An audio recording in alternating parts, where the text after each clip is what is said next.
Yes, good. Yeah, hello and good evening, everyone.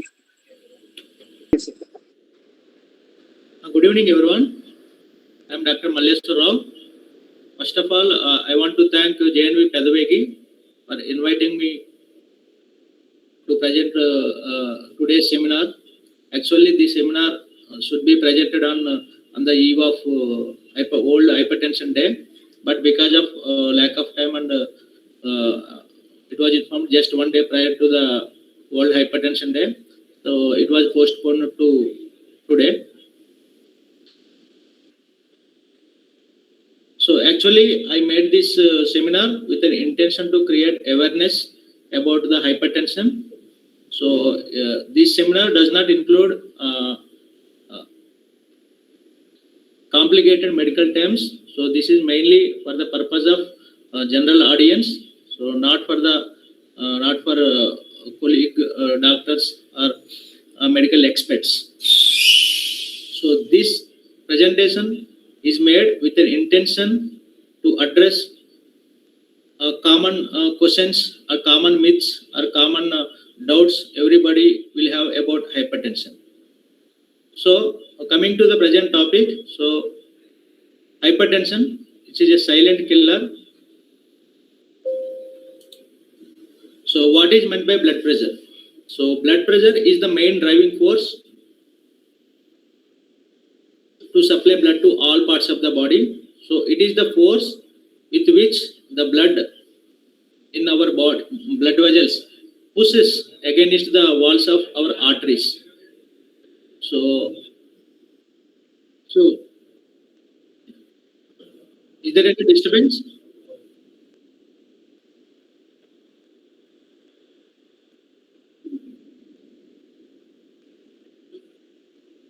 Okay, definitely, sir. No problem. So just like think heart like a motor pump. So just like how motor pump pumps water, heart 24/7 for every beat it pumps blood. So whenever it pumps blood, it creates a force or a pressure with which the blood, due to which the blood flows forward. This force is nothing but a blood pressure.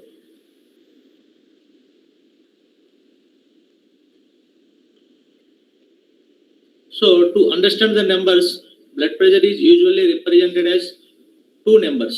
So upper one and lower one. So upper one is called systolic blood pressure and lower one is diastolic blood pressure. The topmost number represents systolic, which indicates that at that time the heart is contracting and is pumping the blood throughout the body.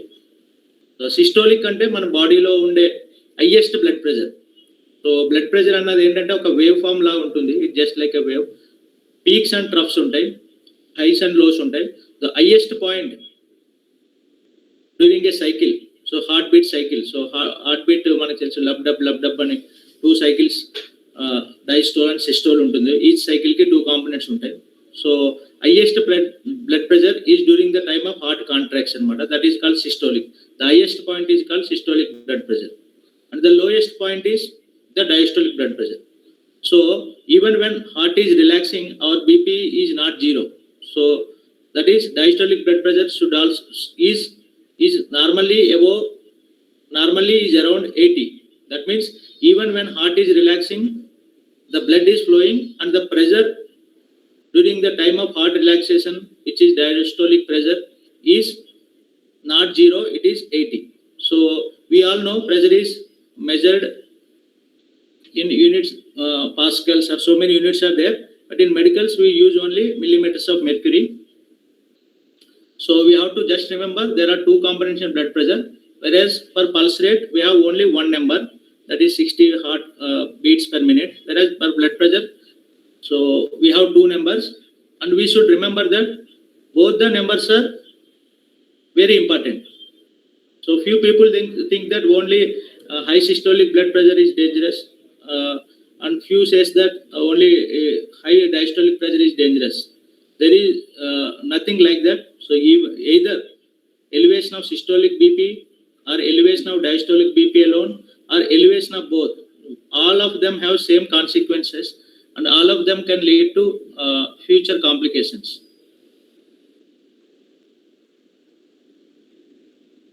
So ikkada ee picture lo we have blood pressure 130/80. So 130 is during when heart contracts and 80 when heart is relaxing. That is at diastolic phase. So after knowing what is blood pressure, we should know what is normal values for blood pressure. So there is no fixed normal value for blood pressure. So but in general we say that so ideal or normal blood pressure is not 120/80. It should be less than 120/80. So it will not be exactly 120/80 for every individual. And also that in each individual, so BP can be 120/80 and but next moment or next few minutes it may rise up to 130 or next 2-3 minutes it may go below 120/80. So BP is very highly fluctuating number. So there is no fixed value, but it should be ideally less than 120/80. So this diagram shows so what is the normal blood pressure by age. So we can see that as we grow older our BP increases. So both the systolic blood pressure and diastolic blood pressure both are increasing with age. See here in the age group of 19 to 24 systolic blood pressure should be around 120, whereas in 60 years, so normally most of the elderly people will have blood pressure around 130-140. So what does this indicate? So this indicates that if any person who is very young, who is in their 20s, if they have blood pressure more around 130, which is much more serious, and we have to take it seriously when compared to same value of 130 in an individual who is aged more than 60 years. So age is also important in determining the importance of the BP values. So blood pressure can vary depending upon age, physical activity, and our stress level. It also rises with our varies with our emotions during the time of sleep. So we all know BP drops. So sometimes BP can go even up to 100 millimeters of mercury, systolic one, during sleep. Even heart rate also decreases during the sleep. So it is highly fluctuating. So that's why so medically we have IABP, ambulatory blood pressure monitoring, to diagnose hypertension, especially when BP is very fluctuating. So ambulatory blood pressure monitoring means we measure BP every 30 minutes or every 1 hourly throughout the day. We will take more than 24 to 48 samples in a day. So we will keep one BP apparatus. We will tie one BP apparatus to patient arm and we will ask him to come the next day. The machine will record the BP every half an hourly or hourly basis, and it will give report.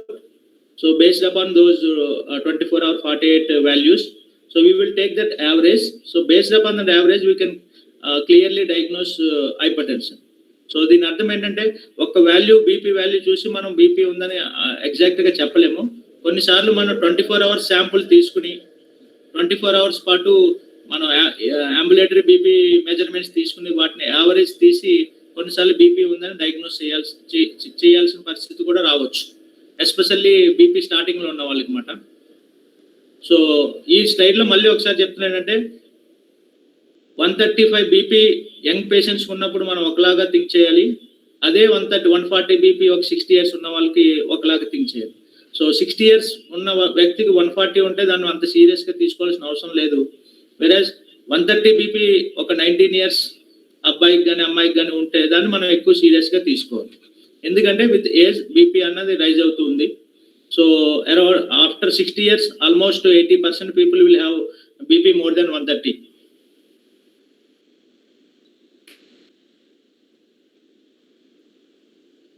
So children, what are the normal blood pressures in children? So previous slide we have mentioned that ideal or normal blood pressure is 120/80 in general adults. So whereas coming to children, the BP depends upon age. Whereas newborn baby will have just systolic BP of just 60 to 80. Whereas we will have 120 systolic normally, a newborn baby will have very low systolic BP, that is 60/80, and even diastole will also be very low. So as the baby grows, as he becomes toddler, the BP rises to 85 to 106, and as he reaches the stage of school, so BP further rises, and by the time 6 to 12 years, the BP will be 93 to 120. So the teenagers will have almost values just like normal adult values. So ఈ slide మన importance ఏంటంటే బేబీలకి BP check చేయడం అన్నది different. బేబీలకి అంటే పిల్లలకి BP operators కూడా డిఫరెంట్గా ఉంటుంది అన్నమాట. మన బీపీ ఆపరేటర్స్ కఫ్ సైజ్ అన్నది చిల్డ్రన్కి అడల్ట్స్కి డిఫరెంట్ ఉంటుంది. సో అడల్ట్కి వాడే బీపీ మిషన్ కానీ కఫ్ కానీ చిల్డ్రన్స్ వాడకూడదు. సెకండ్ పాయింట్, సో చిల్డ్రన్స్కి బీపీ అన్నది నార్మల్గానే కొంచెం తక్కువ ఉంటుంది. సో చిల్డ్రన్స్కి హార్ట్ రేటు నార్మల్గా ఎక్కువ ఉంటుంది, బీపీ తక్కువ ఉంటుంది అన్నమాట. సో అది రివర్స్ ఉంటాయి వాళ్ళకి. సో ఈ ఉద్దేశం ఏంటంటే చిన్నపిల్లలకి ఎవరికైనా బీపీ 130 ఉందనుకోండి, ఒక 3 years బేబీకి, అది వాళ్ళకి బీపీ అన్నమాట. సో బీపీ అంటే 140/90 ఉండాలి కాబట్టి ఆ బేబీకి బీపీ లేదని కాదు. సో 3 years 4 years వాళ్ళకి బీపీ 130 ఉన్నా ఆ ఏజ్లో అది బీపీ కిందే కన్సిడర్ చేస్తాం అన్నమాట. సో మనం చెప్పుకున్న ఈ వాల్యూస్ 120/80 అనేది adult values. So this slide shows that how normal blood pressure in adults varies with age. So we can clearly see here two graphs. So systolic BP on the upper side and diastolic BP on the lower side. So the gray color or black one represents men, and blue color represents women. So we can clearly see the systolic BP rises with age, both in men and women. Whereas we can clearly see diastolic BP rises with age only up to 60 years. After the age of 60 years, the diastolic BP drops. So another interesting point in this is, so before 60-70 years, so men will usually have higher BP when compared to women, both in systolic and diastolic, and they will have same systolic BP after age of 60 to 67. So ఈ graph బట్టి మనం ఏం చెప్పొచ్చు అంటే ఏజ్తో పాటు systolic BP అనేది కంటిన్యూస్గా పెరుగుతుంది. డయాస్టోలిక్ ప్రెజర్స్ అనేది ఒక 50-60 years తర్వాత పెరిగి తగ్గిపోతుంది అన్నమాట. సో అందువల్లే 60 years దాటిన వాళ్ళకి, హై బీపీ ఉన్న వాళ్ళకి ఎక్కువ మందికి ఏంటంటే సిస్టోలిక్ బీపీ ఎక్కువ ఉంటుంది, డయాస్టోలిక్ బీపీ నార్మల్ ఉండొచ్చు. అంటే వాళ్ళకి బీపీ చెక్ చేస్తే 170/80 వస్తుంది. సో పైది ఎక్కువ ఉంది, కింద నార్మల్ ఉంది కాబట్టి వాళ్ళకి బీపీ లేదని కాదు, that is also a BP. కొంతమందికి ఆ ఏజ్లో చెక్ చేసినప్పుడు 170 ఉండి కిందది 60 ఉండొచ్చు డయాస్టోలిక్ బీపీ, అంటే నార్మల్ కన్నా లో ఉండొచ్చు.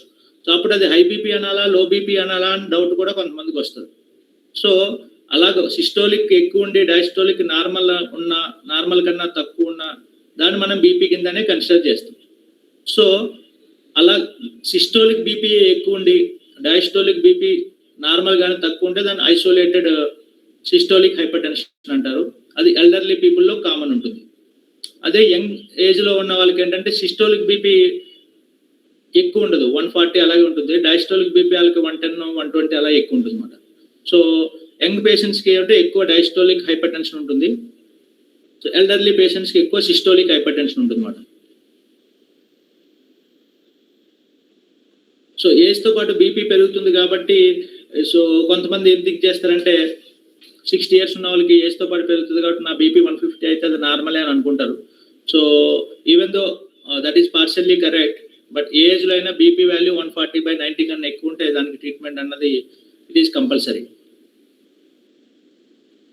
So after knowing what is normal blood pressure and how it varies with age and sex, so we will come to our main topic, that is hypertension. So what is meant by hypertension? So hypertension is also known as high blood pressure. That means pressure in our blood vessel is consistently higher than normal. So we should remember 2 points. It should be higher than the normal, and there should be consistency. That means ఒక్కసారి మనకి BP 140/90 ఉందంటే that doesn't mean that we got hypertension. It should be consistently high. అంటే 2-3 readings ఎక్కువ ఉండాలి, లేకపోతే కంటిన్యూస్గా 1 week daily check చేసుకుంటే daily ఎక్కువ ఉండాలి. అయితే 10 days చెక్ చేసుకుంటే 10 days ఎక్కువ ఉండాలి. అలా కంటిన్యూస్గా మనకి ఎక్కువ ఉంది బీపీ కన్సిస్టెంట్గా అబౌవ్ నార్మల్ ఉందంటే అది high blood pressure or hypertension కింద వస్తుంది. Higher than the normal. నేను చెప్పేదంతా అడల్ట్కి. చిల్డ్రన్స్కి వాల్యూస్ డిఫరెంట్ కాబట్టి వాళ్ళకి 140/90 క్రైటీరియా అన్నది రాదు. So for adults the blood pressure is generally called hyper tension when it is consistently above 140/90 millimeters of mercury. Recent guidelines ఏంటంటే కొన్ని గైడ్లైన్స్ 130/80 కన్నా ఎక్కువ ఉన్నప్పుడు కూడా అది బీపీ అని కొన్ని గైడ్లైన్స్ చెప్తుంది. సో బట్ ఎక్కువ మంది 140/90 అనే నెంబర్నే గుర్తుపెట్టుకుంటారు. So it should be more than 140/90 to call it as hypertension. అంటే పైన 150 ఉండి కింద 80 ఉంటే that is also hypertension. So both the numbers upper 1 lower 1 కూడా రెండు హై ఉండాలని లేదు. Either upper systolic 1 or diastolic 1 or both. అలా రెండిట్లో ఏది ఎక్కువ ఉన్నా లేకపోతే రెండు ఎక్కువ ఉన్నా that is considered as high blood pressure or hypertension. So this is BP classification in adults. So normally systolic should be less than 120 and diastolic should be less than 80. So elevated hyper tension అంటే so ranges between 120 to 130 and diastolic less than 80. So stage 1 hypertension 130 to 139, diastolic 80 to 89. So whereas stage 2 hypertension is more than 140 and more than 90. So what is the importance of hypertension? So hypertension is a global health emergency. So it is affecting more than 1.3 billion people around the world. So hypertension is so common. It is so common that 1 in 3 adults globally has hypertension in recent studies. And in India, almost 1 in 4 adults is affected. That means 1 person in around 4. That means almost 25% incidence is there. So it contributes to almost 11 million deaths every year. So the prevalence, that is 1 in 4 adults, is much more higher in urban cities when compared to rural population. So hypertension is anta common. So that means blindly ఒక 4 persons ఉన్నారు అంటే అందులో మనం చెప్పొచ్చు ఖచ్చితంగా ఒక patient BP patient ఉన్నారని. So common is BP not just in India, it is across the globe in almost all the countries. So it's much more common. It will touch even up to 1 in 2 adults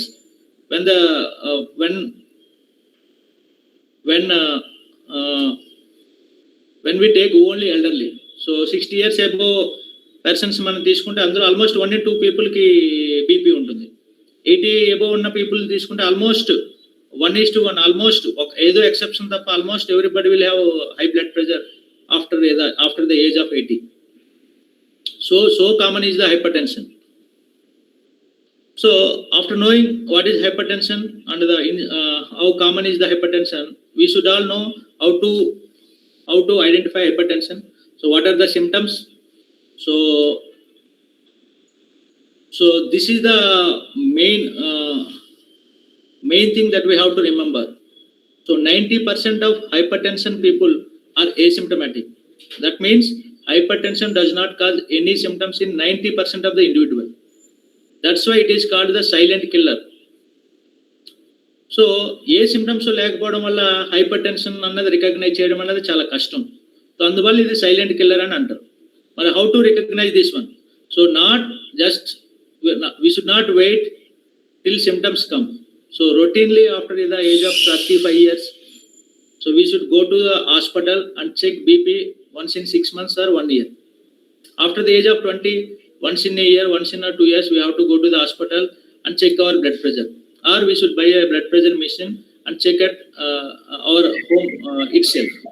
So ఇది only check చేసుకుని చూస్తేనే మనకి BP ఉందా లేదన్న తెలుస్తుంది.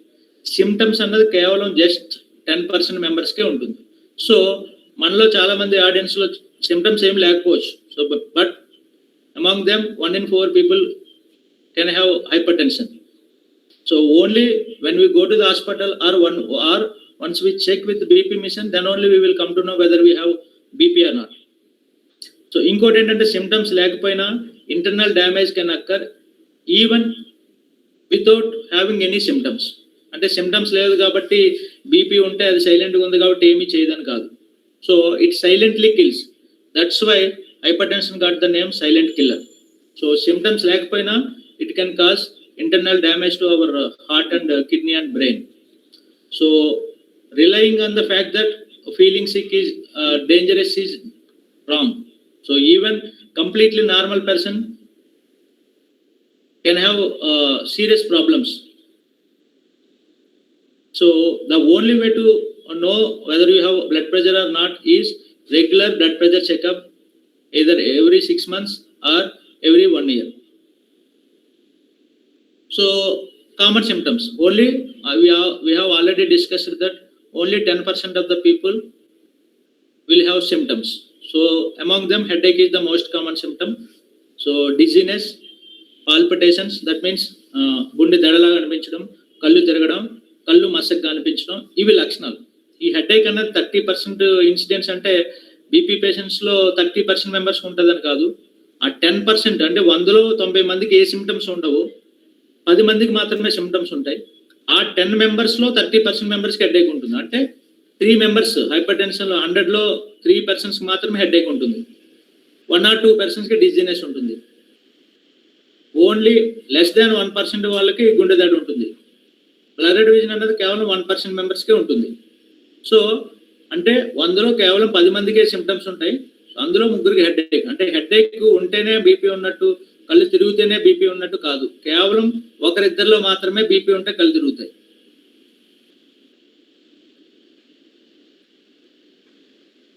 So ఈ symptoms because of lack of symptoms, so BP ఏమవుతుందంటే 50% of people are unaware. So 50% of people are unaware that they have hypertension. వాళ్ళకి ఏ సిమ్టమ్స్ ఉండవు కాబట్టి they don't go to the hospital. So that's why they don't know that they have hypertension. So they just think that they don't have hypertension. They think that they are normal. So వాళ్ళకి BP ఉందని తెలుస్తుంది. మనం ఏదో ఇన్సిడెంట్గా వెళ్ళి ఏదో camp చేసినప్పుడు, ఏదో BP check చేసినప్పుడు, లేకపోతే వాళ్ళు ఏదో కోఇన్సిడెంట్గా ఎక్కడ బీపీ చెక్ చేసుకున్నప్పుడు బీపీ ఉన్నట్టు తెలుస్తుంది మనకు. So 50% people across the world who has BP does not no that they have BP. Next ఏంటంటే ఎవరికైతే బీపీ తెలుస్తుందో అందులో 25% మెంబర్స్కి ట్రీట్మెంట్ తీసుకోరు. ఎందుకు తీసుకోరంటే because of common myths. Okay, they know that they have hypertension but they don't take medicines regularly. చాలా myths ఉంటాయి అన్నమాట. బీపీ మెడిసిన్ రెగ్యులర్గా తీసుకుంటే you will get addicted to it. BP medication side effects ఉంటాయి. So అందుకోసమని లేకపోతే హోమియోనో, యునానియనో, లేకపోతే ఏదో లైఫ్ స్టైల్ అనో, లేకపోతే ఏదో డైట్ అనో, సో అలా చెప్పి ఒక 25% పీపుల్ అవేర్ అయినా ట్రీట్మెంట్ తీసుకోరు. సో దీన్ని బట్టి next only 25% hyper tensive patients మాత్రమే బీపీ అన్నది కంట్రోల్లో ఉంచుకుంటారు. So for suppose we have 100 hyper tension patients, అందులో కేవలం 50% మెంబర్స్కే వాళ్ళకి బీపీ ఉందని తెలుసు. Remaining 50% they don't know that they have BP. Among that 50 people only 25% మాత్రమే ట్రీట్మెంట్ తీసుకుంటారు. ఆ 25% మెంబర్స్ ట్రీట్మెంట్ తీసుకోరు. ఆ 25% మెంబర్లు ఎవరైతే ట్రీట్మెంట్ తీసుకున్నారో అందులో మళ్ళీ 50% మెంబర్కి ట్రీట్మెంట్ తీసుకున్నా కూడా కంట్రోల్ ఉండదు. ఎందుకంటే సఫిషియంట్ డోస్ తీసుకోకపోవడం. అంటే నార్మల్గా బీపీ పేషెంట్ కూడా బీపీ కంట్రోల్ ఉండే వాళ్ళు కేవలం 10% కన్నా తక్కువ మంది ఉంటారు. సో ఇందువల్ల ఇదేంటంటే BP is called silent killer. And so దాని వల్ల వచ్చే డ్యామేజ్ కూడా ఎక్కువ ఉంటుంది అన్నమాట. So much awareness gap is there among common people regarding hypertension. So these are the common myths.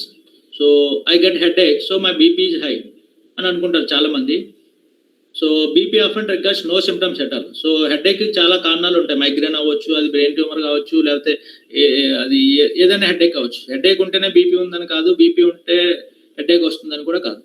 So second myth ఏంటంటే no symptoms means no BP problem. అలాగే ఉండదు. So symptoms already discussed.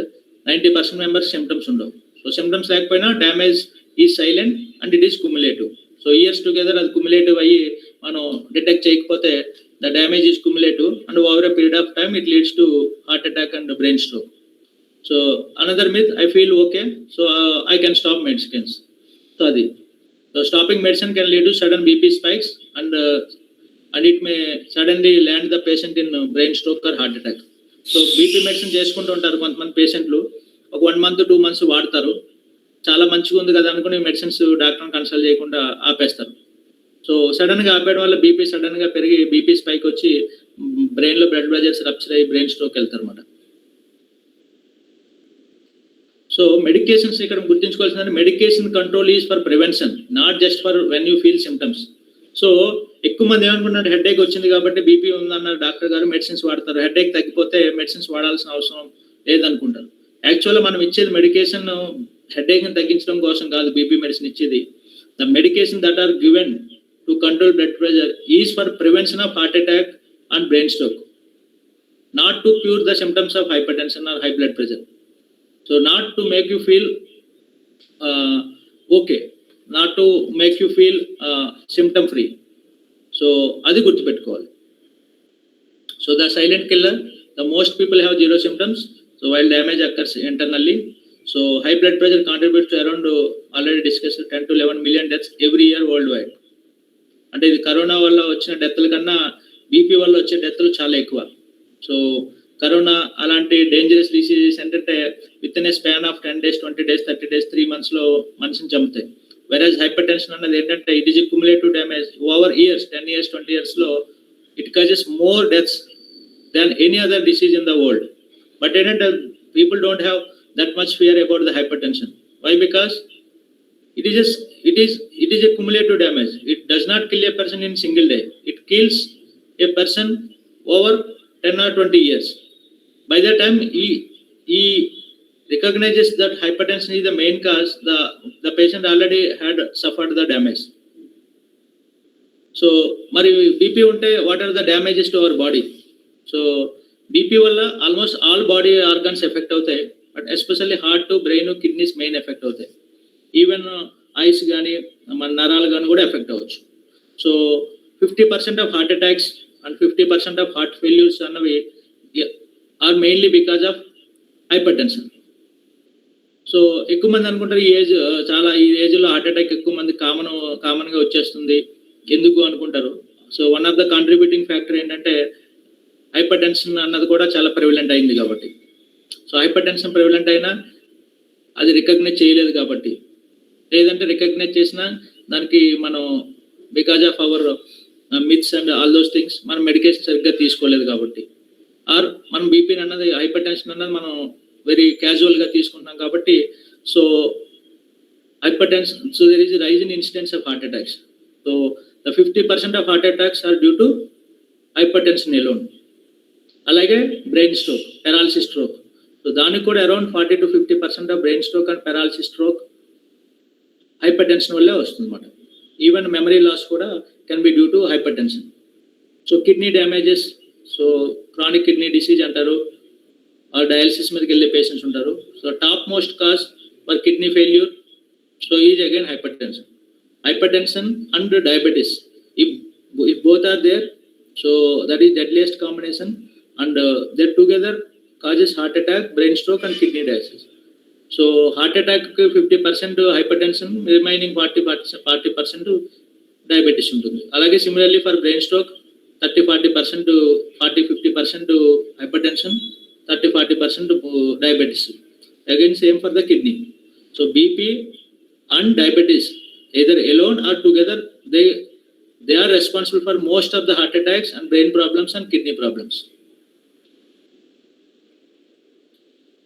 So now we will know why does BP occurs. So BP అన్నది ఎందుకు వస్తుంది? So BP రావడానికి 2 factors ఉంటాయి. మనం కొన్ని మాడిఫై చేసుకోవచ్చు, కొన్ని we cannot modify, non modifiable అంటే జెనెటిక్స్ మాట. కొంతమందికి genetic by birth only it was decided that they will get hyper tension when they get older. So అది జీన్స్ బట్టి ఉంటుంది అన్నమాట. సో అందుకే ఫ్యామిలీలో ఒకరికి బీపీ ఉంటే నెక్స్ట్ జనరేషన్ కూడా బీపీ వచ్చే అవకాశం ఉంటుంది అన్నమాట. So that we cannot modify. మన ఫాదర్కో మదర్కో బీపీ ఉంటే నెక్స్ట్ జనరేషన్లో మనకు వచ్చే అవకాశం ఉంటుంది. సో మనం అది ఎలా మాడిఫై చేసుకోలేం కాబట్టి నాన్ మాడిఫైబుల్ ఫ్యాక్టర్స్ అంటారు మనం. సో సిమిలర్లీ ఏజ్, మనకి ఏజ్ పెరిగే కొద్దీ ఆల్రెడీ డిస్కస్డ్, అప్పుడే పుట్టినప్పుడు కేవలం 60 ఉంటుంది, by the age of 20 years 120 ఉంటుంది, బై ఏజ్ ఆఫ్ 60 years నార్మల్గా కూడా ఏ ప్రాబ్లమ్స్ లేకపోయినా కూడా బీపీ 135 140 ఉంటుంది అనమాట. విత్ ఏజ్ బీపీ అనేది పెరుగుతుంది. సో హైపర్ టెన్షన్ వచ్చే అవకాశం కూడా విత్ ఏజ్ పెరుగుతుంది అనమాట. That we cannot modify.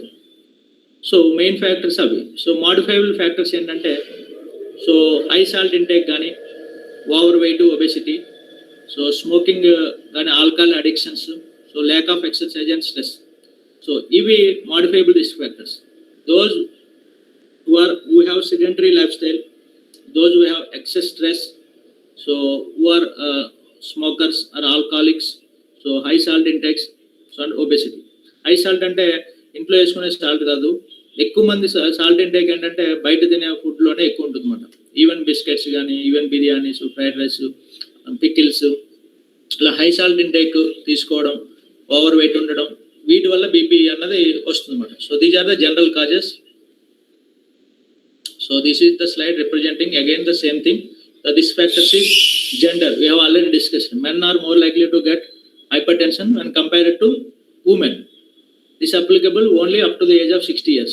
After the age of 60 years or after women attaining the menopause, the incidence is almost equal. So obesity or overweight, so is another cause. So low physical activity or sedentary lifestyle is also another cause. So age, with age we all know, so BP increases and elderly are more prone to hypertension. So genetics, so non-modifiable risk factor, excess salt intake, alcohol, smoking and excessive stress. So this is a little medical topic. There are two phases of hypertension, the primary and secondary. ఇది యూజువల్గా general public అంత అవసరం లేదు, but I will give overview. So what is primary or essential hypertension? Primary or essential hypertension అంటే ఇది most common form of hypertension. So almost 90 to 95% of hypertensions belongs to primary category or essential category అన్నమాట. So that means it is not caused by single disease. So ఒక single cause అంటూ దీనికి ఉంటుంది అన్నమాట. So there are multiple factors and it develops gradually over many years. So within seconds, within డేస్లోనూ వచ్చేది కాదు, it accumulative ఒక period of టైంలో వచ్చే బీపీ మాట ఇది. So a combination of lifestyle already discuss, sedentary lifestyle కానీ, high salt intake కానీ, హై స్ట్రెస్ఫుల్ లైఫ్, ఆల్కహాలిజం, ఇలా లైఫ్ స్టైల్ చేంజెస్, మన జెనెటిక్ కాంపోనెంట్స్ ఆల్రెడీ మనం పుట్టినప్పుడు మన పేరెంట్స్కి కానీ, మదర్ కానీ అన్న కాంపోనెంట్స్ మన జీన్స్ డిసైడ్ చేస్తాయి విత్ ఏజ్. సో ఏజ్ వల్ల కూడా బీపీ పెరుగుతుంది. కాబట్టి మన లైఫ్ స్టైల్ మంచిగా లేదు, మన ఫ్యామిలీలో మదర్ ఫాదర్ కానీ ఎవరికైనా బీపీ ఉందనుకో, మనకి బీపీ వచ్చేస్తుంది అంటే మనం రాదు.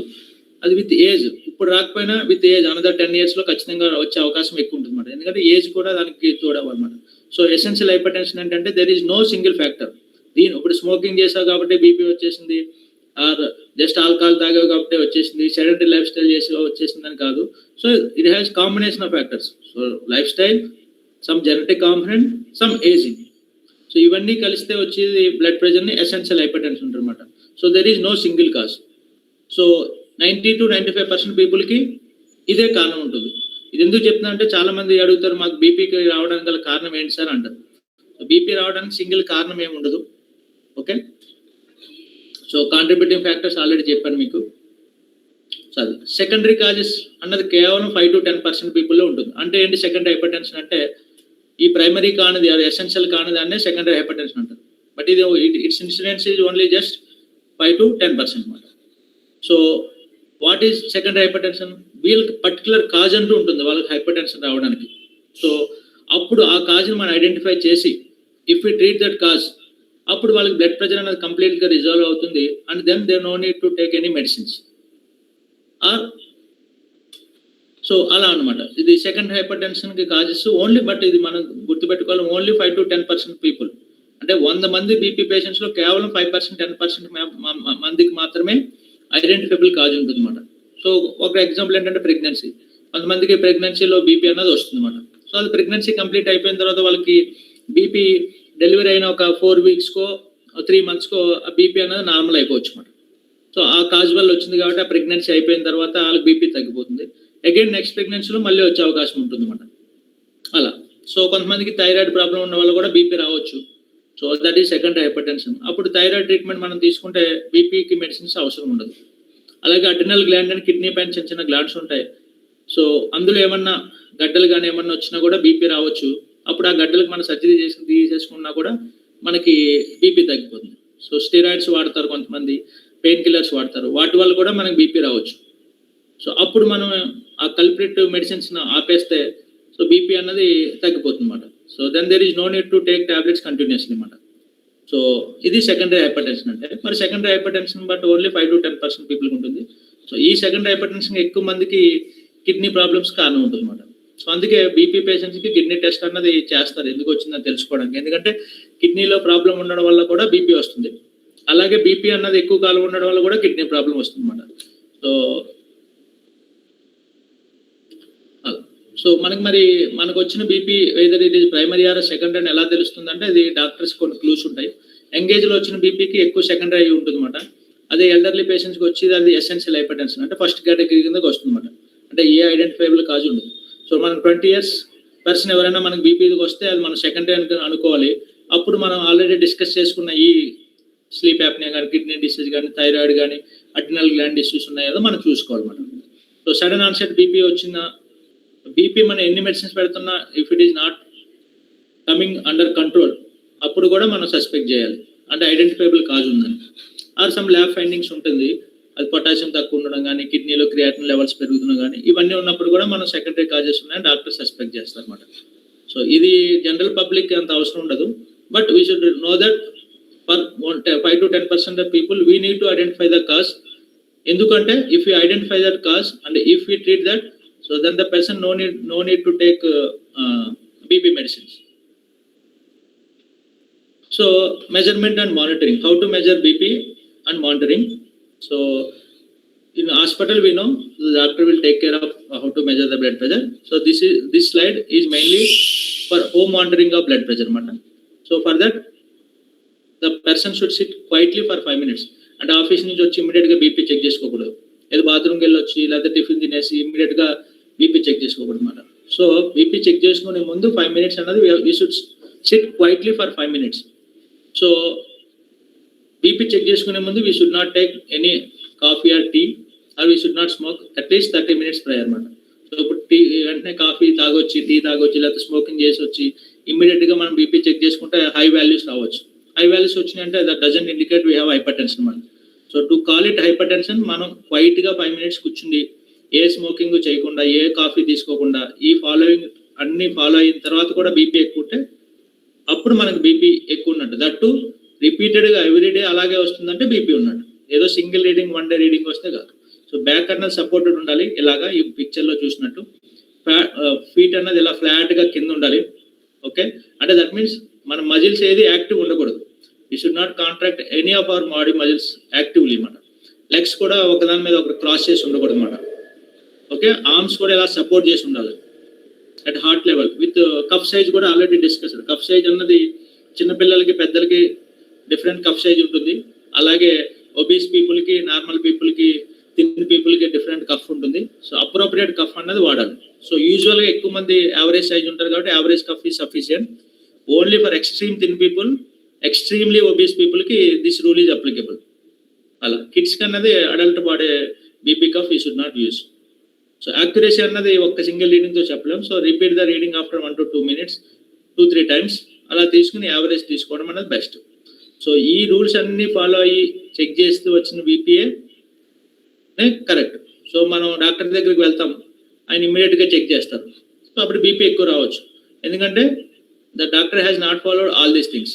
సో డాక్టర్ మన కోసం 5 minutes అలా వెయిట్ చేసి చెక్ చేయడం అన్నది జరగదు. సో అందువల్ల ఏంటంటే యూజువల్గా డాక్టర్స్ దగ్గర కొంచెం బీపీ ఎక్కువ ఉండొచ్చు. అలాగే వైట్ కోట్ హైపర్ టెన్షన్ అంటారు. సో నార్మల్గా హాస్పిటల్కి వచ్చినప్పుడు because of tension so BP అన్నది కొంచెం పెరుగుతుంది. ఫర్ దీస్ 2 factors బీపీ అన్నది sometimes can be high at hospital. So ఐడియల్గా సో బీపీ అన్నది డయాగ్నోస్ చేయాలంటే home BP monitoring is the best thing.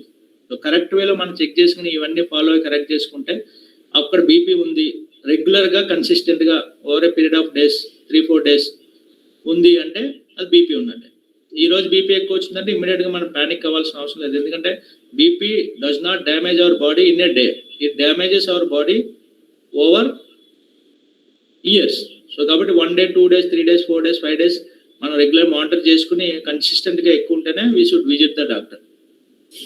అది డజన్ మీన్ దట్ ఇప్పుడు బీపీ 200 ఉంది,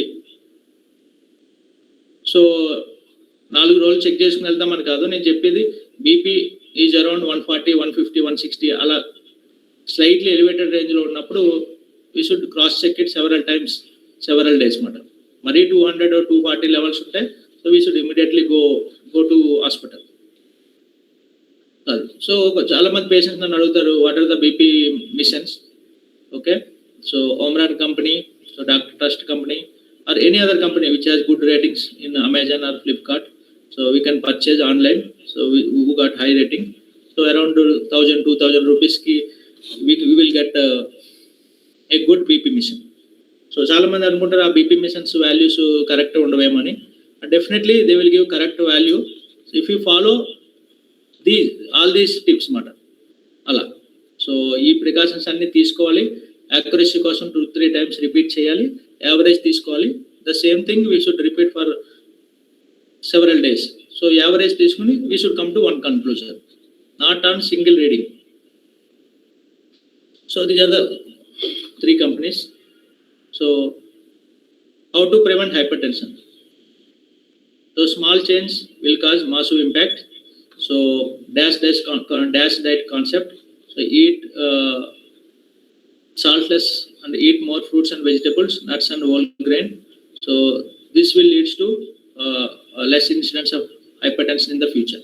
So dash diet ante European diet, particular ga aa diet తీసుకున్న వాళ్ళకి ఏంటంటే hypertension incidence అనేది తక్కువ ఉంది.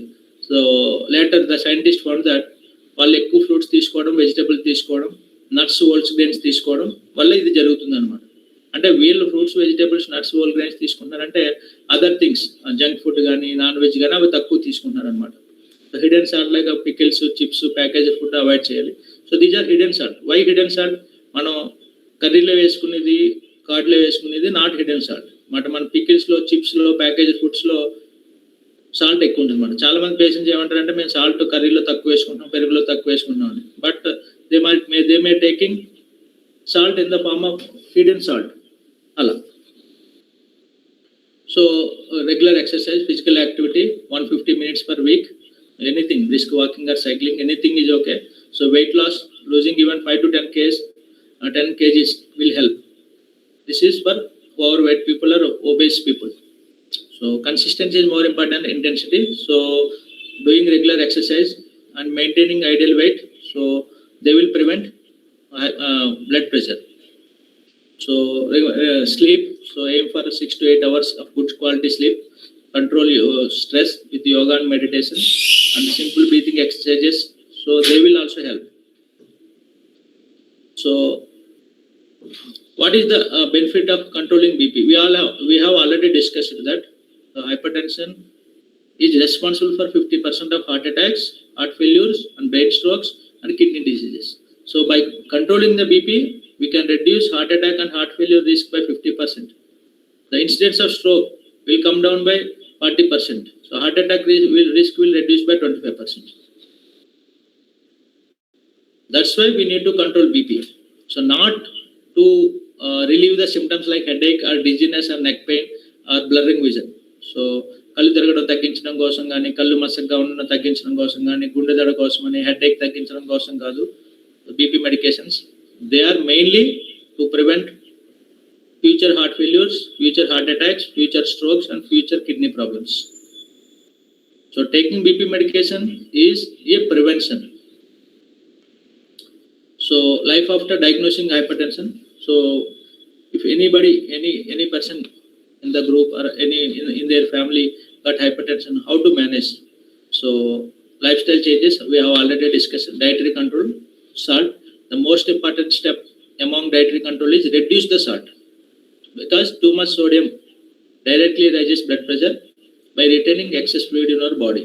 So avoid table salt, pickles, papads and chips. So cut down packaged foods, namkins and instant noodles. So our target should be less than 5 grams of salt per day. That means 1 tablespoon from all sources. So మన ఎలా గుర్తుపెట్టుకుంటే 5 members ఉన్నారంటే ఫ్యామిలీలో, so మన మదర్కి కానీ వైఫ్కి కానీ డే మొత్తానికి 5 టేబుల్ స్పూన్స్ కన్నా ఎక్కువ వాడకూడదని చెప్పాలి.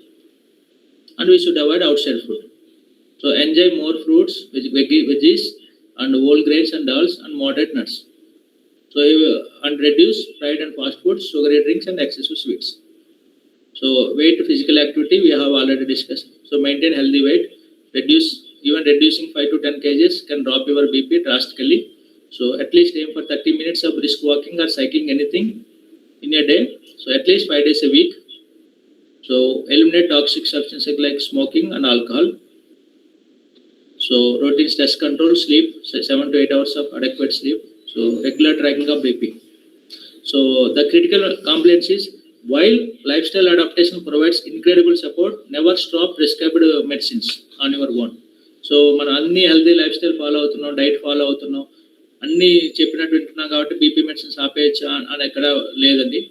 So life style will support. So on top of that the medicines you should continue, and only when your BP is drastically is coming down, then only we need to stop BP medication. Otherwise we should not stop. If we suddenly stop BP medicine, BP may spike and it may lead to brain stroke, bleed in the brain. So feeling completely fine or symptom free does not mean that hypertension is permanently cured. It means that medicine is working successfully.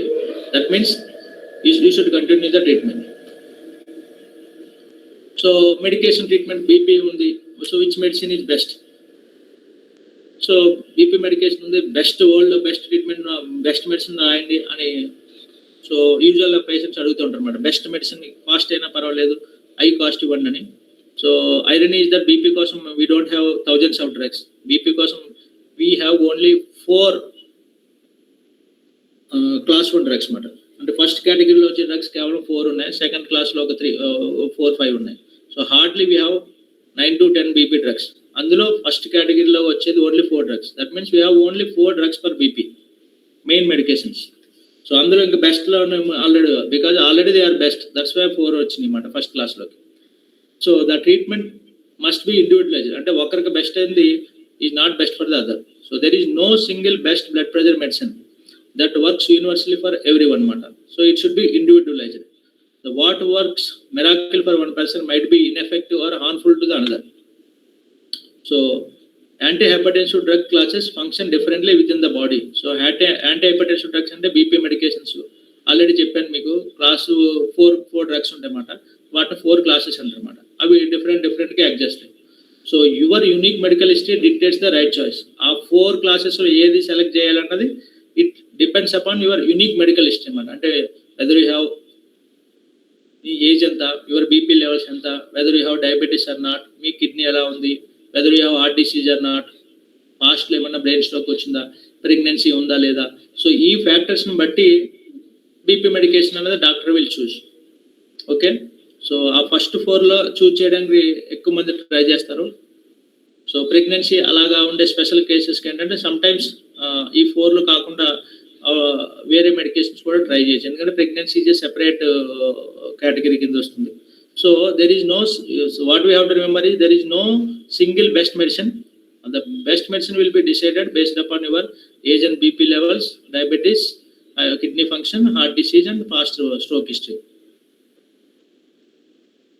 So కొన్ని medicines are ideal for younger patients and active individuals, and entirely different medication may be better for an elderly patient matter. So diabetic or renal patients require specific protective special medications. The pregnant women require a certified safe choice. Those medications which are safe to kids avi vaadalsi vastundannamata. So there is no best BP medicine, it should be tailored. That's why own ga BP medicine cheppudu don't start. So only after taking expert opinion only you should start the BP medication, because he is the right person to identify the best medicine that suits you the best. The crucial myths ఏంటంటే my close friend or spouse takes this specific BP medication, so they feel perfectly fine, so can I save clinic visit and just replicate their routine? So that is wrong. So blood pressure medication must be chosen strictly by a qualified doctor So your prescription is uniquely tailored to shield your specific heart, kidney and blood vessels. So to avoid a doctor visit or to save the money, most of the people ఏం చేస్తారంటే వాళ్ళ వైఫ్కి ఉన్న medicine, వాళ్ళ డాడీకి వాడే medicine వాళ్ళే కంటిన్యూగా వాడుతూ ఉంటారు అనమాట. So that we should not do.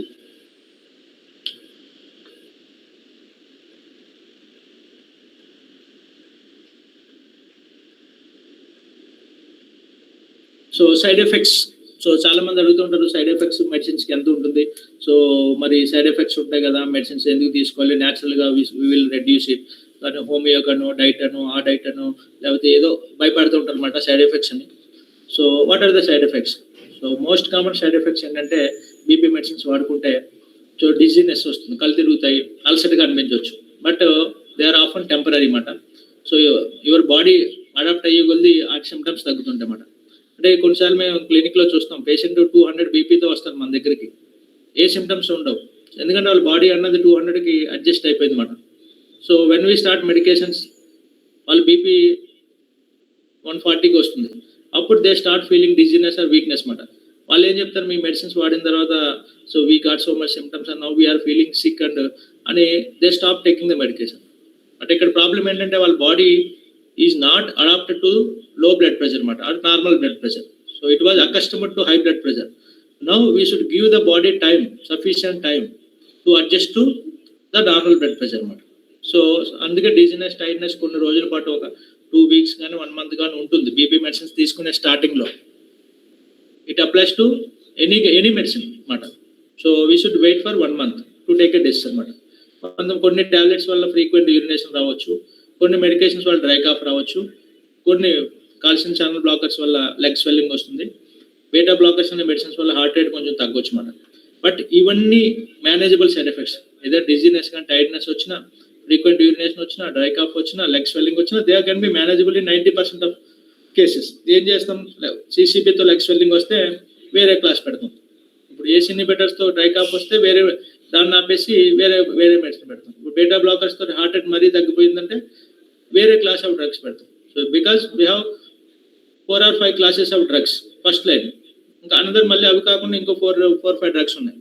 So కాబట్టి ఒకవేళ మనకి ఒక బీపీ టాబ్లెట్ వల్ల సైడ్ ఎఫెక్ట్స్ వస్తాయి, we can switch to some other drug. So 90% of the side effects are only mild, అది అందరికీ రావు, ఓన్లీ ఫర్ ఫ్యూ పీపుల్ అన్నమాట.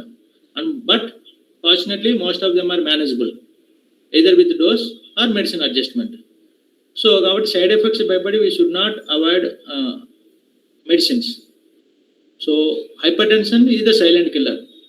So heart attack, brain stroke, I kidney problems వస్తుంది. Even though every medicine has a risk, but untreated hypertension is much more dangerous. I already told you, heart attack 50% reason, heart failure 50% reason, brain స్ట్రోక్కి 40 to 50%, eye ప్రాబ్లమ్స్కి, kidney డయాలసిస్కి రావడానికి గల కారణాలు కూడా BP is the most common cause. So ఈ complication బీపీని treat చేయకపోతే వచ్చే కాంప్లికేషన్ కన్నా ఆ సైడ్ ఎఫెక్ట్స్ మెడిసిన్స్ వచ్చే సైడ్ ఎఫెక్ట్స్ అన్నవి చాలా చిన్నవి, అండ్ అవి కేవలం 1 or 2% మెంబర్స్కే వస్తాయి.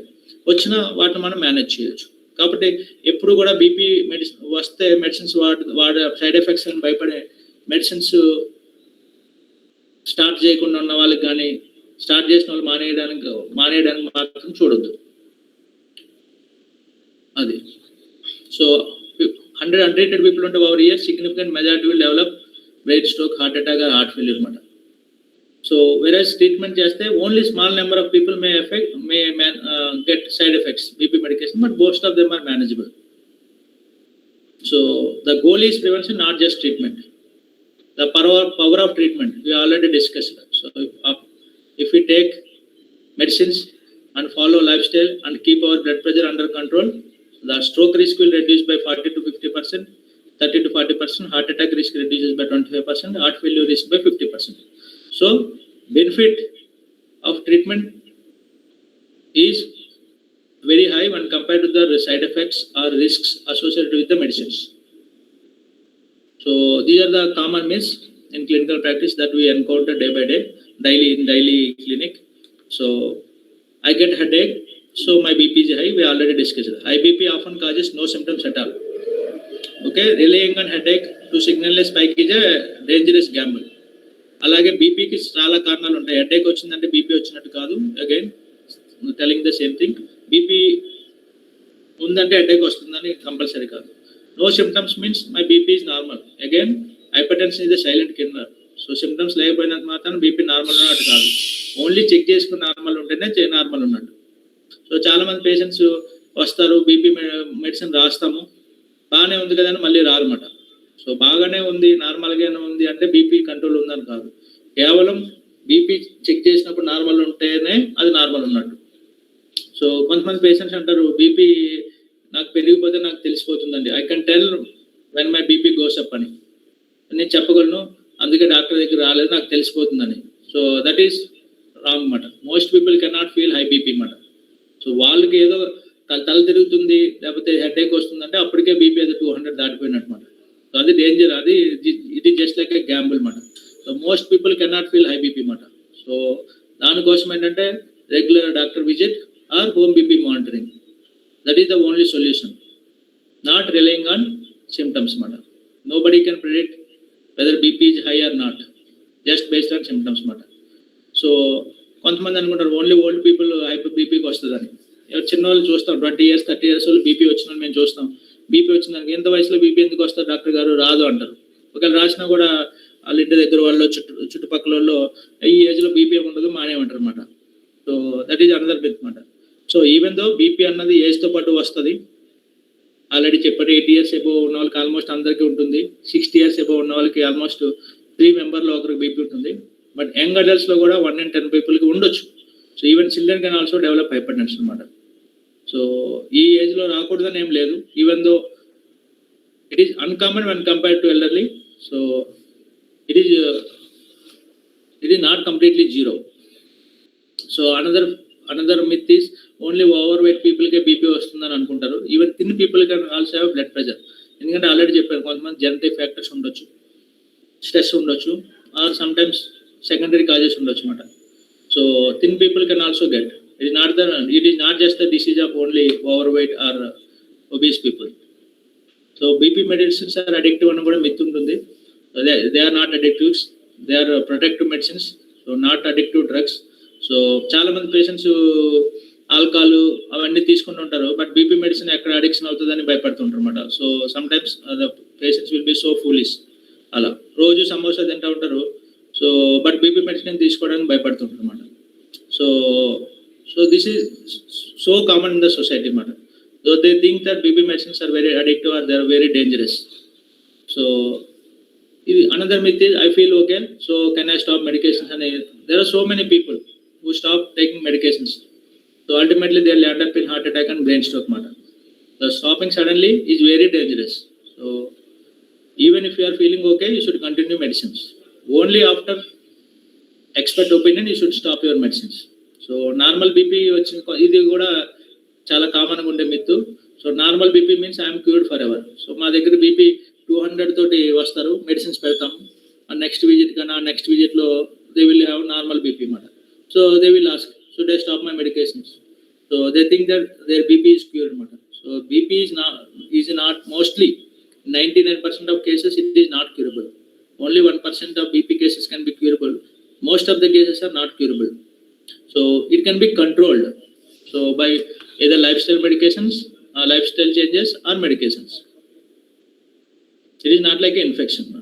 So dietary myth, కొంతమంది గార్లిక్ గా తీసుకున్న లెమన్ తీసుకుంటే బీపీ తగ్గిపోతుంది, no need to take medicines అనే టిప్స్ ఇస్తుంటారు అన్నమాట. So even though that is partially correct, lifestyle will help, but the proven medical treatment is often necessary for most of the people to reach target level అనమాట. మన target ఏంటంటే 120/80 రావాలి BP. So they think that some Himalayan salt or sea salt is safe. So salt తీసుకోవద్దు అని చెప్పినప్పుడు ఏంటంటే Himalayan salt వాడుతుంటారన్నమాట. So that is also myth. Salt is a salt, that we should remember. So even Himalayan salt or sea salt contains sodium అన్నమాట. Excess intake of any sodium will raise your blood pressure. So ఇవన్నీ marketing gimmicks. So they are also as dangerous as normal salt. So I don't add salt, so my intake is also lower. So ఎక్కువ మంది కూడా నేను salt కర్రీలో చాలా తక్కువ వేసుకుంటాను కాబట్టి నేను చాలా తక్కువ సాల్ట్ తీసుకుంటాను అనుకుంటారు. Real I already discussed. ఇవి మనం తీసుకునేది కనపడేది. So there is a component గా హిడెన్ సాల్ట్ ఉంటుంది అన్నమాట. So every package food whatever we eat, chips, pickles, papads అవి మనకు కనపడవు, అందులో ఉండే సాల్ట్ చాలా ఎక్కువ ఉంటుంది. So so we may think that we are taking less salt, but indirectly so we are taking more than what is intended to be. So 90% of people in India or in US will take salt which is more than what is recommended. So another myth ఏంటంటే BP 200 అలాగే వెళ్తుంది, very serious, 180 దాటిన 200, 120, 130, 140 ఏం కాదని అనుకుంటారు. That is wrong. Even though 200 ఉంటే is an emergency, but consistent గా chronic గా over a period of years, even 130, 140 BP ఎక్కువ ఉన్నా కూడా over a period of time it can lead to heart problems and kidney problems మాట. So ఇవన్నీ myths ని, don't let myths dictate your health. So hypertension is a simple disease, it is a common disease, but it is simple, can be easily manageable. So only when you follow science backed advice given by doctors. So you should know your numbers. So what is your BP? So unless and otherwise you go and check your BP, you don't know whether you have BP or not. So BP is the most common cause of death, heart attacks and heart. So by knowing your number, you can save your life. So check regularly, have healthy diet, stay active. So by controlling your BP, you can save your heart, brain and life. So thank you one and half for giving me this opportunity.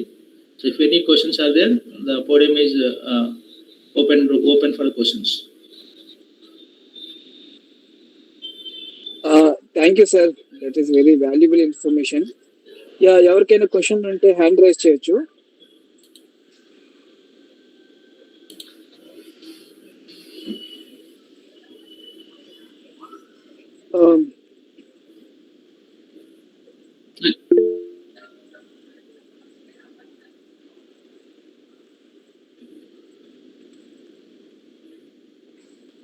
ఇదండి hyper tension.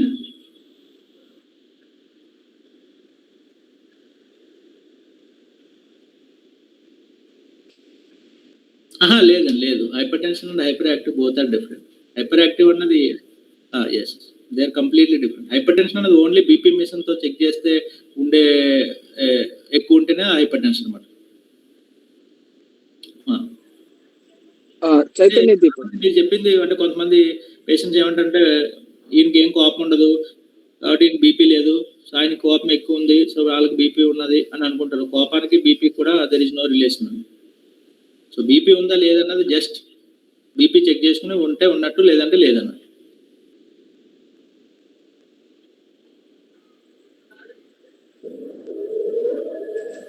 Okay sir. Chaitanya Deepak. Yeah, hi, good evening, Please. sir. Really helpful information. So one slide I observed, you mentioned heart stroke and heart attack. I didn't quite get the difference between those two. ఏదండి ఏది? Heart attack and heart stroke. Heart failure and heart స్ట్రోకా? Yeah. Okay. Heart stroke అంటే మనకి రక్తం అదే గుండెకి 3 blood vessels ఉంటాయి కదా, ఆ 3 బ్లడ్ వెజల్స్ లో ఏదో ఒక రక్తం కంప్లీట్ గా మూసుకుపోతే వచ్చేదాన్ని హార్ట్ అటాక్ అంటారు. ఓకే. సో అప్పుడు సివియర్ పెయిన్ వచ్చి పేషెంట్ డెత్ అయ్యే అవకాశం ఉంటుంది అన్నమాట. సో హార్ట్ అటాక్ అంటే బ్లడ్ వెజల్స్ కి సంబంధించిన మాత్రం problem. So blood vessel heart కి సప్లై చేసేది మూసుకుపోతే హార్ట్ అటాక్ అన్నమాట. అదే హార్ట్ ఫెయిల్యూర్ ఏంటంటే హార్ట్ పంపింగ్ తగ్గిపోవడానికి హార్ట్ ఫెయిల్యూర్ అంటారు అన్నమాట. So heart is a muscle అన్నమాట. మెయిన్ ఫంక్షన్ అన్నది పంపింగ్ ద బ్లడ్. సో ఆ పంపింగ్ చేయడంలో అది ఫెయిల్ అయిందంటే హార్ట్ ఫెయిల్యూర్ అంటారు. అంటే heart is not able to pump blood sufficiently అన్నమాట. సో నార్మల్ గా ఈచ్ హార్ట్ బీట్ తోటి హార్ట్ పంప్ 60 ml పంప్ చేయాలి ఈచ్ బీట్ తోటి. సో 60 ml కన్నా తక్కువ పంప్ చేస్తుంది అంటే 50 కానీ 30 కానీ 40 కానీ తక్కువ చేస్తుంది. ఎంత తక్కువ చేస్తే అంత హార్ట్ ఫెయిల్యూర్ అన్నమాట. So that is muscle problem heart failure అన్నది. Understood. Yeah, thank you. But ఏంటంటే ఇక్కడ హార్ట్ ఫెయిల్యూర్ కి most common cause heart attack అన్నమాట. 80% ఆర్ 60, 70%, 80% ఆఫ్ హార్ట్ ఫెయిల్యూర్ అంటే హార్ట్ వీక్ అవడానికి 70% కారణం హార్ట్ అటాక్ రావడం అన్నమాట. సో అందువల్ల కన్ఫ్యూజ్ అవుతారు చాలా మంది హార్ట్ అటాక్ హార్ట్ ఫెయిల్యూర్ కి.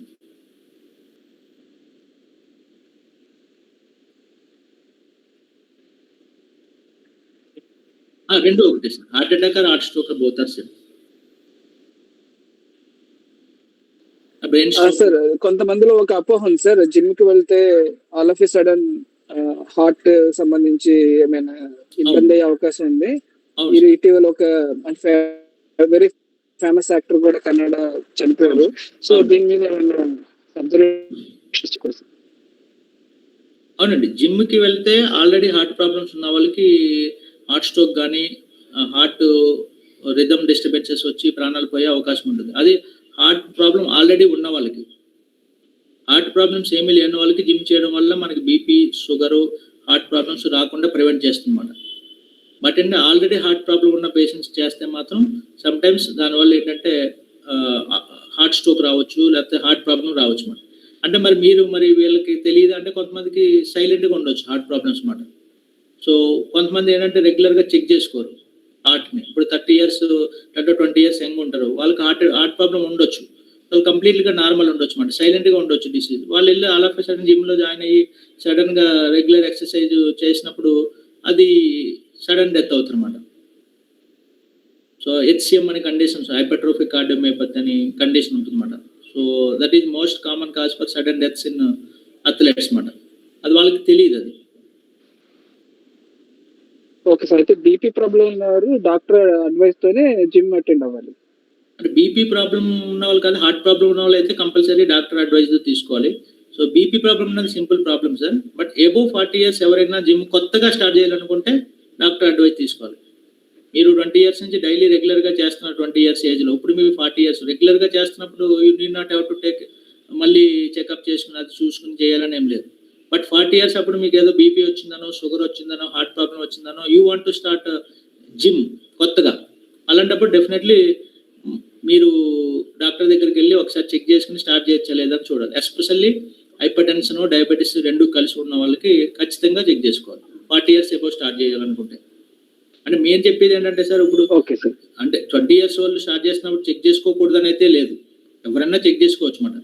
అంటే మెయిన్ గైడ్లైన్స్ ఏంటంటే ఇప్పుడు అలా అనుకుంటే ఇప్పుడు 1,00,000 మంది స్టార్ట్ చేస్తే 1,00,000 మంది 2 డేకోలు గానో ఈసీజీలు గానో డాక్టర్ దగ్గరికి వచ్చి 2,000 ఖర్చు పెట్టకూడదు కదా. సో అందుకోసం ఏంటంటే గైడ్లైన్స్ ఏం చెప్తాయంటే 40 years ఎబో వాళ్ళు చెక్ చేసుకోని చెప్తాయి.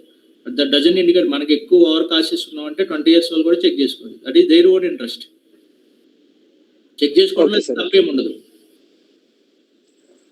Okay sir, thank you sir. కొంతమందికి 101/69 వచ్చేసి లెఫ్ట్ హ్యాండ్ లో పెయిన్ వస్తుంది, పైనుంచి కింద వరకు పెయిన్ లా వస్తుంది అంటారు.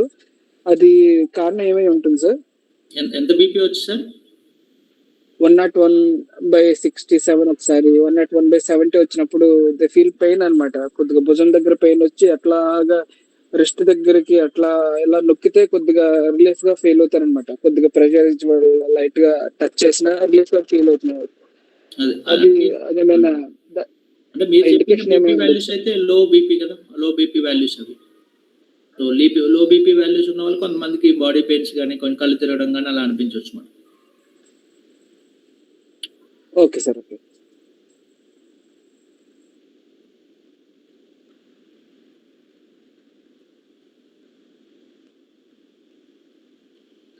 ఏంటి సార్?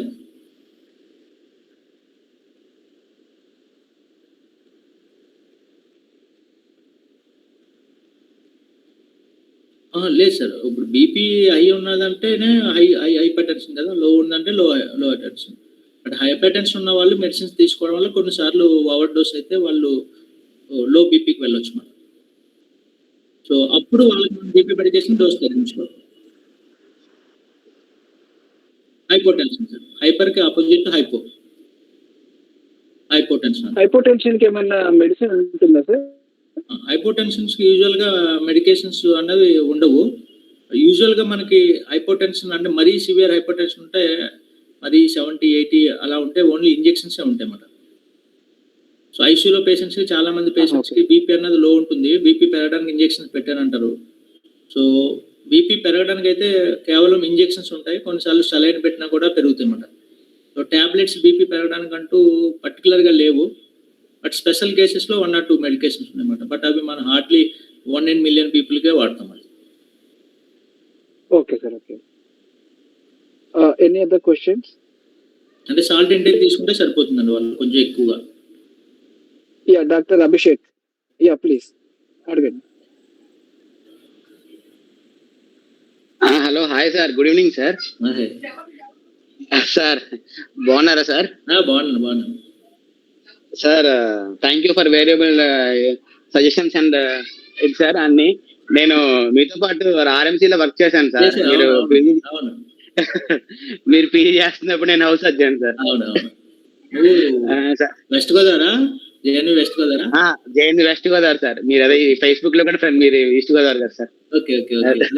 అదే హైదరాబాద్ లో వర్క్ చేస్తున్నారని చూసాను సార్. ఇటు గోదావరి హాస్పిటల్ రాజమండ్రి అని తెలియదు సార్ నాకు. స్టార్ట్ చేసి 6 months అయింది. ఓ super sir. Congratulation sir. Okay, thank you. Sir నేను ఇక్కడ ఫిజిషియన్ గా వర్క్ చేస్తున్నాను సార్, ఉయ్యూరులో సిహెచ్సిలో. ఎక్కడ? మన విజయవాడ సార్. విజయవాడ దగ్గర ఉయ్యూరు ఐడియా ఉందా సార్? ఓకే, విజయవాడ. ఓకే, అక్కడ చేస్తున్నాను సార్. ఓకే. అదే ఇక్కడ మీరు చూసిన తర్వాత సర్ప్రైజ్ అయ్యాను. అక్కడ దాంట్లో మాట్లాడదామని. Okay. Thank you sir. Bye sir. Any other questions?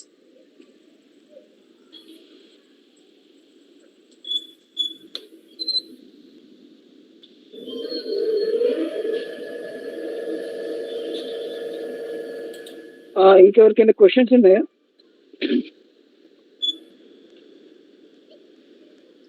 Yeah, if you have no questions, we can conclude the session. Yeah, thank you so much, sir. మీరు చాలా టైం తీసుకుని మాకు మొత్తం అన్ని చక్కగా వివరించారు. We are very glad. మీరు చక్కగా రాజమండ్రిలోనే అవైలబుల్ గా ఉన్నారు. గురించి చాలా క్లియర్ గా చెప్పారు. నాకైతే చాలా మిత్స్ తొలగిపోయినాయి. జనరల్ గా ప్రజలకి ఉండే అపోహల్ని బాగా మీరు ఈ రోజు విశదీకరించి చెప్పారు. We are very glad. Yeah, thank you so much. If we don't have any questions, we can conclude the session. Yeah, Vinod, you're saying something? Sir చాలా బాగా చెప్పారు సార్. అన్ని కూడా ఈజీగా అర్థమయ్యే కామన్ పర్సన్ కూడా అర్థమయ్యేలా చెప్పారు సార్. Thank you so much. Sir thank you so much sir. Within no time మేము అడగగానే అగ్రీ చేసి పీపీటీ చేసుకుని చక్కగా ప్రజెంట్ చేశారు. Thank you sir. Hopefully we will meet in another sessions. Actually నాకు ఇంకా మీరు ఇంకా చెప్పాలని కోరుకుంటున్నా. If anything related comes. Yeah, thank you so much. Yeah, thank you sir. Thank you so much. Thank you all attendees. Thank you so much. Yeah.